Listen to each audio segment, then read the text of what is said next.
तर दुसरी दृश्य ही दादरमधली आहे. तर शिवसेनेकडून सध्या हंडा मोर्चा जो आहे तो सुरू करण्यात आलेला आहे.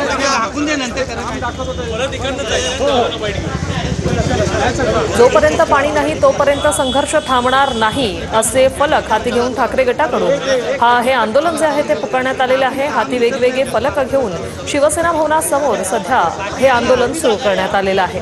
ठाकरेंच्या सेनेचा एकीकडे हंडा मोर्चा तर दुसरीकडे शिंदेंकडून मुंबईतील रस्त्यांची पाहणी.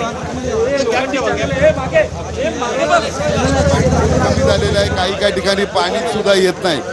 आम्ही ते स्थानिक त्यांचे हे आहेत AEG जे त्यांचे सब इंजिनियर त्यांच्याशी नेहमी आम्ही कॉन्टॅक्टमध्ये असतो. त्यानंतर माळवंदे साहेब यांना सुद्धा सांगितलं. त्याविषयी कमिशनर साहेबांकडे गेलो. त्यांना सुद्धा हेच सांगितलं की साहेब पाण्याचा दादरमध्ये खूप प्रश्न आहे. ज्या जुन्या इमारती आहे किंवा नवीन इमारती आहे त्यांना पाहिजे तेवढा पुरेसा पाणी मिळत नाही. तर पाण्यावरती आपण लवकरात लवकर उपाययोजना चालू करा. कारण हा एप्रिल चालू आहे, पुढचा महिना आहे मे.